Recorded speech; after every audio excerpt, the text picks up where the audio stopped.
Vamos lá então, eu sou o Dr. Lee, eu sou médico e hoje eu vou falar para vocês 5 princípios que eu uso para aprender muito mais rápido do que a média. E quando eu digo que são 5 princípios, eu quero dizer que são 5 maneiras de você ver o mundo, de você pensar, de você agir sobre ensino, sobre estudo, né, que você consegue translocar para qualquer área, né? E é por isso que você consegue usar para aprender qualquer coisa muito mais rápido, ok? Então vamos lá, o que eu quero dizer com isso?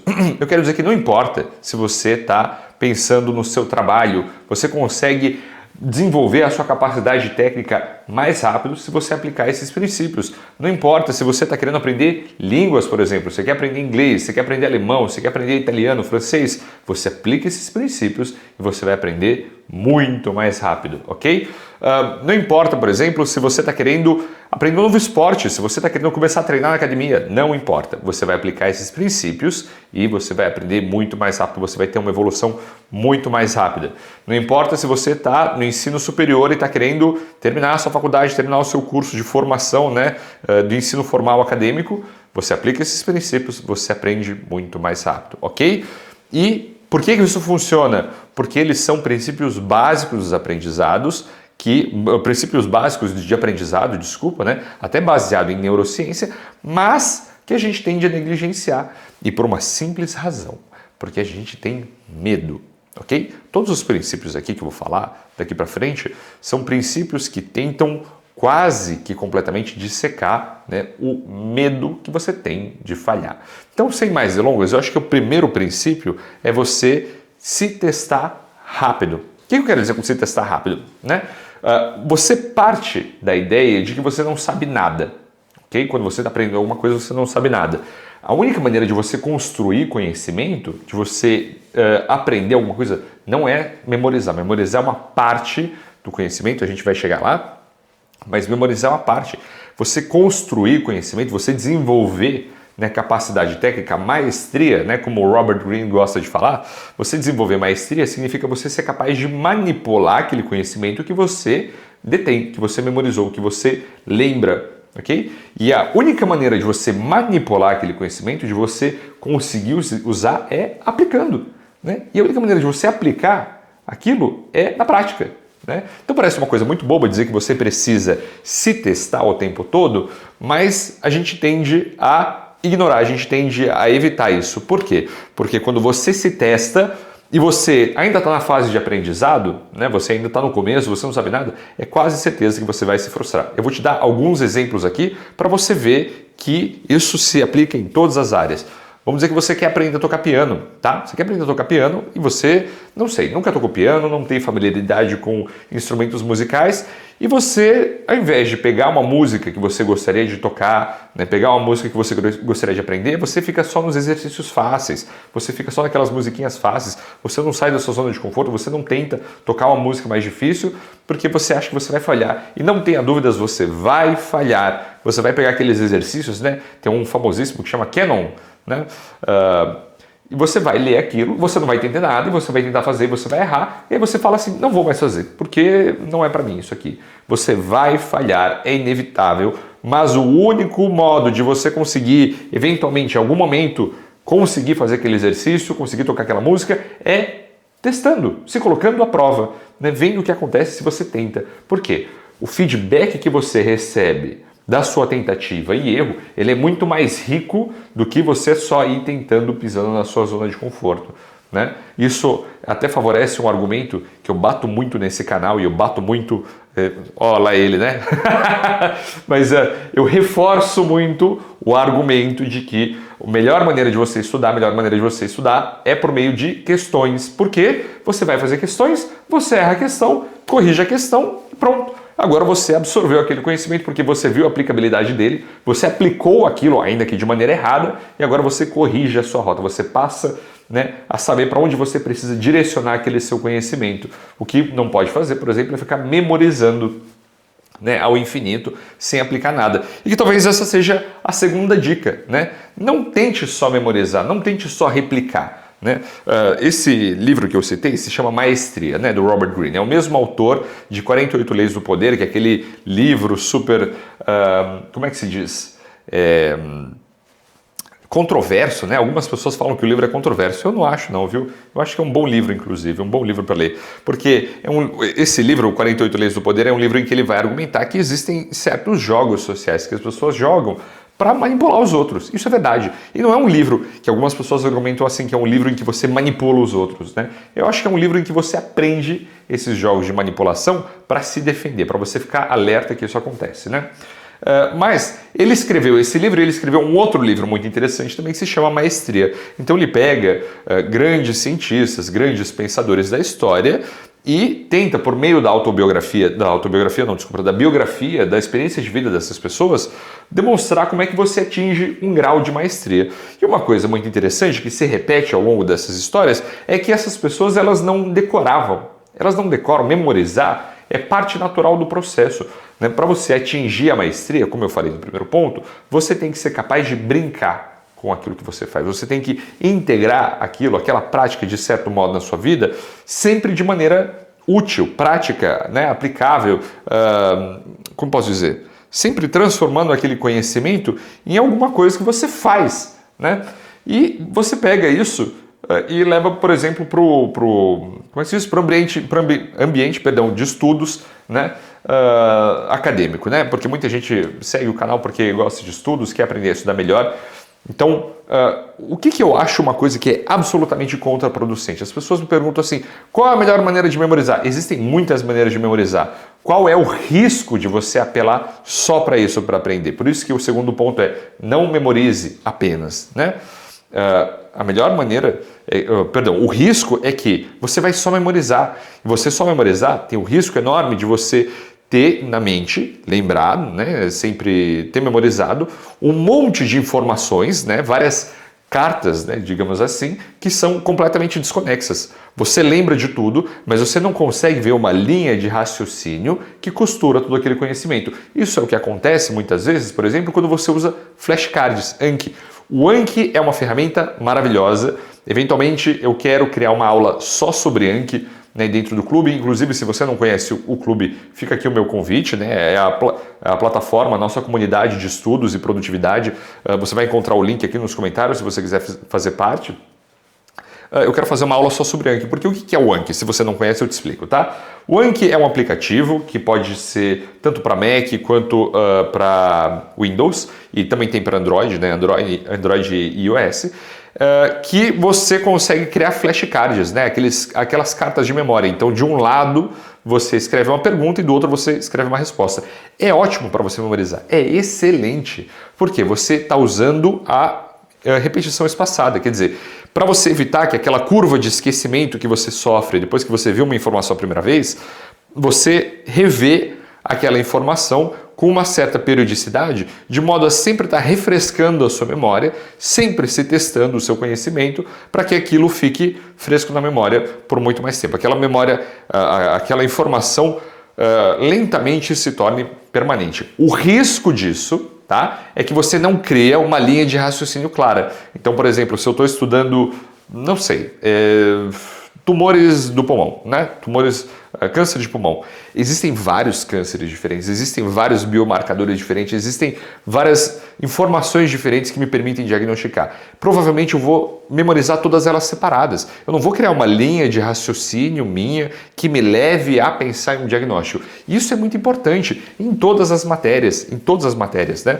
Se você for pegar isso, por exemplo, dentro da teoria da música, que era o que eu estava falando, isso também não serve você memorizar só informações desconexas. Você tem que ter uma linha de raciocínio que te leve de um ponto A até um ponto B. E essa linha de raciocínio, ela tende a ficar mais elaborada, né? O Robert Greene vai falar que ela tende a ficar mais elaborada, mais refinada, ela vai criando a sua própria identidade conforme você vai criando mais e mais maestria, mais e mais domínio sobre um assunto. Mas é importante que você consiga pegar, às vezes, né, como referência, uma linha de raciocínio de outra pessoa para você aprender a chegar às mesmas conclusões. E aí sim, depois você extrapola, cria as suas próprias conclusões, e é mais ou menos esse o percurso que a academia passa, né? Quer dizer, na graduação você não pode ter grandes ideias, você não sabe de porra nenhuma ainda, como é que você quer criar uma tese sobre alguma coisa? Então você estuda o que os outros já sabem, o que todo mundo sabe, o que se sabe, né? O estado da arte, se diz. No mestrado, você vai passar para um nível a mais, né? Você vai agora começar a estudar especificamente um assunto dentro, né, da grande área de conhecimento que é a sua área profissional. Né? No MBA você faz isso, mas visando os negócios, né? Um Master você faz isso dentro de uma área específica de conhecimento. E aí no doutorado, aí sim você vai falar assim, olha, eu acho que eu manjo muito desse assunto. Chegou o momento de eu começar a ter as minhas próprias ideias. Aí sim você tem as suas próprias ideias e se aprofunda sobre alguma coisa. Tem isso, né?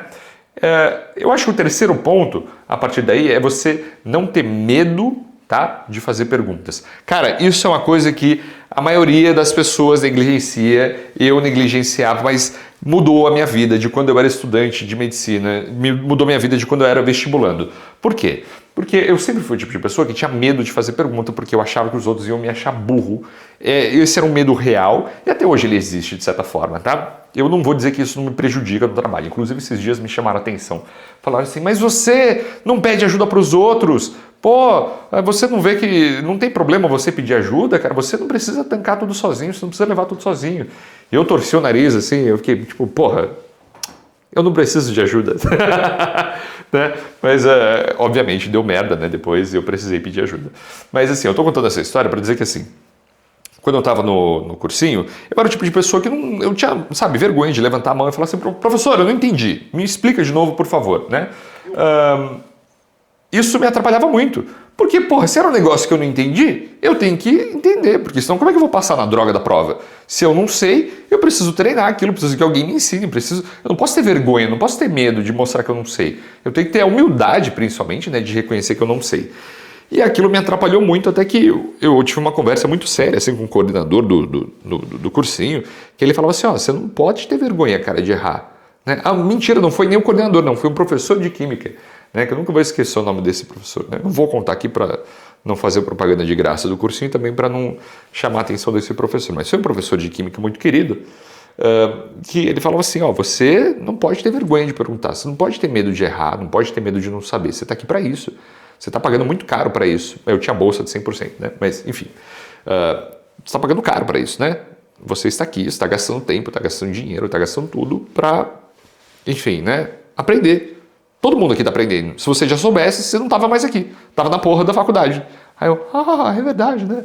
E aí eu decidi que eu ia perder o medo de fazer pergunta. Eu não ia mais ter vergonha de fazer pergunta. Se eu não sei, paciência. E eu tomei a decisão que eu ia começar a sentar na primeira fileira e foda-se, tá? E toda vez que eu não soubesse alguma coisa, eu ia levantar a mão e falar, eu ia falar exatamente essas palavras. Eu levantava a mão e falava assim, professor, eu não entendi. Por favor, me explica de novo. Eu não sei. E foi uma pequena mudança, mas mudou tanto a experiência. Primeiro porque o professor, ao invés de ficar puto e pensar assim, seu animal, como é que você não entendeu isso? Porque era isso que eu achava que o professor ia responder, né? Ele olhava e falou assim, tudo bem, então vou te explicar de outro jeito, então, né, para ver se você entende. Porque para o professor é uma satisfação ensinar, né? O professor, ele gosta de ensinar, senão ele teria ido fazer outra coisa. Mas ele via que eu estou tentando fazer um esforço ativo para entender. E quando ele me explicava de outro jeito, eu ia fazendo mais perguntas e até que uma hora a coisa começava a fazer sentido e eu aprendi. Mas isso só acontecia quando eu perdia o medo de me sentir ignorante, de falar, eu não sei, eu preciso de ajuda, eu preciso que alguém me explique. Você precisa perder a vergonha de não saber as coisas. Você precisa perder a vergonha de fazer pergunta. Você precisa perder a vergonha de levantar a mão e falar, eu não sei. Ok? Essa é a terceira dica, eu diria assim que, para não dizer que é a mais importante, é uma das mais importantes, tá? Quarto princípio fundamental para você dominar qualquer coisa, para você aprender mais rápido, é você fazer um mínimo todo dia, ter um mínimo de consistência. Você aparecer, dar as caras, ir lá e fazer pelo menos um pouco, e nesse pouco ainda, errar é melhor do que você não fazer e achar que só vai fazer quando tudo ficar perfeito. Você está querendo estudar para uma prova, você acha que você só vai fazer as questões, né, de vez em quando, e as questões fáceis que você vai acertar, você está se iludindo. Né? Você precisa fazer aquilo com consistência, todo dia. Você ter maestria sobre alguma coisa, você aprender rápido, significa você errar mais. Eu já falei em outros vídeos aqui, né, e eu repito, cara, eu bato muito nessa tecla. Você precisa querer errar, você precisa gostar de errar, porque o erro é o que te dá o feedback. E como é que você erra mais? É fazendo mais. O volume é tudo. Olha lá ele, ó. Né? Mas volume é tudo, cara. Você fazer em quantidade é tudo. né? Você faz em quantidade, você faz muitos exercícios. Quem faz muitos exercícios erra muito. Quantos chutes você acha que os jogadores de futebol erram, né? Eu vi uma vez uma estatística que mostrava que dos jogadores de beisebol, a taxa de acerto de um home run era abaixo de 10%, mas muito abaixo de 10%. Só que todo mundo só lembra dos momentos que alguém faz um home run, né? Também todo mundo só lembra dos momentos que o jogador de futebol faz um gol. Todo mundo só lembra dos momentos que o jogador faz um bom passe, acerta, né? Que não faz falta, que ganha. E agora ninguém lembra de quando tá errando, quantas vezes ele errou, quantas vezes ele treinou no escuro. É isso. É um papo meio motivacional, assim, meio rock balboa, né? Mas é verdade. Né? Só funciona, você só consegue criar maestria, você só consegue aprender rápido quando você está praticando, tá? E é praticar muito, praticar em grande volume. Tem um outro livro que eu gosto muito, que se chama Venda ou Seja Vendido, né? No inglês é Sell or Be Sold, do Grant Cardone, em que ele vai argumentar que tudo na sua vida você está tentando vender. Você pode não estar tentando vender em termos monetários, mas você está tentando vender uma ideia, você está tentando vender um conceito, você está tentando vender um serviço, né? E quando você está querendo passar numa prova, você está tentando vender o seu perfil como candidato adequado para ocupar aquela vaga, porque você é uma pessoa qualificada. E aí ele diz que a única maneira de você conseguir vender muito é você tentar vender muito. E como é que você tenta vender muito? Você tenta vender para muitas pessoas. Ele chama isso de ação massiva. Ele diz, a única maneira de você vender muito, se você for lá ler, né, o Venda ou Seja Vendido, ele vai dizer, a única maneira de você vender é com ações massivas. O que é ações massivas? É você ligar muito, você tentar vender para muita gente, você ter muitos produtos, você insistir por muito tempo. Né? Não dá para você pegar e passar numa prova achando que você vai fazer 100 exercícios, 200 exercícios. Né? Quem é do universo da medicina já deve ter visto em algum lugar por aí que as pessoas hoje em dia já dizem que para você passar numa prova de residência médica, mas eu estou falando que isso se aplica para qualquer outra coisa, tá? Você tem que fazer em média 20 mil exercícios, 30 mil questões, 40 mil questões. Já vi gente falando que fez 60 mil e passou numa residência competitiva. Quer dizer, é muita questão, cara, é muita prática, é todo dia ali dando a cara a tapa, errando e fazendo de novo. Né? E isso é normal, você vai fazer isso também com natação, você vai nadar muito, porque é só você nadando muito e errando muito que você vai aprender qual que é o jeito certo de dar braçada. Você quer ser um corredor, quer correr uma maratona, você só consegue correr 42 quilômetros se você passar muitos dias, várias vezes, por muitos meses, treinando, praticando, para você saber qual que é a passada certa, qual que é o ritmo que você aguenta, que você não aguenta. Né? Por último, eu diria que você só consegue aprender rápido se você tem clareza sobre o que você quer fazer, sobre aonde você quer chegar. Não dá para você aprender rápido se você fica criando muito atrito, né, para você executar uma tarefa. Eu falo disso no clube, inclusive é uma das aulas aí fundamentais do clube. O que é atrito? É a força contrária a qualquer ação que você precisa executar. Então, por exemplo, estudar requer várias outras microações antes do momento de estudar. Estudar não é assim, sentei, vou abrir aqui, está tudo pronto. Porque não está tudo pronto. Né? A não ser que você esteja num cursinho, que aí é uma grande vantagem você estar no cursinho, é que você vai na aula, você assiste a aula, você pode ficar babando assistindo a aula, que a aula está ali, está feita, você assiste, né? Aí o professor fala assim, você vai ler da página tal, a página tal, você vai fazer o exercício tal. Você pega, abre o livro ali e acabou. Agora, quando você está em casa, como é o meu caso, como é o caso de maioria de vocês, né? Ou até no próprio cursinho, para quem estuda em casa, você precisa chegar, o ambiente precisa estar limpo, você não pode ter distrações, você não pode ter isso aqui, ó, né, te chamando a atenção. Por quê? Porque todas essas coisas que chamam a sua atenção, que não é aquilo que você deveria estar fazendo, está criando um atrito, está criando uma força contrária àquilo que você deveria fazer. Então, ao invés de eu pegar e me centrar só aqui no meu estudo, eu vou lembrar do telefone, porque ele fez uma notificação, eu preciso ainda organizar qual página que eu vou ler, eu preciso, não sei, achar qual que é o vídeo que eu preciso assistir, eu preciso achar a aula certa. Tudo isso cria atrito na hora de estudar. E todo atrito, quanto maior ele for, maior é a força contrária ao meu estudo, menor é a minha vontade, menor é a chance que eu vou ter de estudar, menor é a chance que eu vou ter de executar. Então, o outro princípio fundamental é reduzir ao máximo o atrito. Como que você faz isso? Você tem que ter clareza. Clareza sobre o que você quer fazer, como, quando, né, em que período. Então, você vai definir uma hora certa para você fazer isso, você precisa ser bem organizado, você vai definir um lugar certo para você fazer isso. Não dá para estudar na porra da cama, Porque você sabe que na cama você vai dormir. Você não vai conseguir sentar e estudar ali por 3 horas seguidas concentrado para assistir uma aula. Você vai dormir, cara.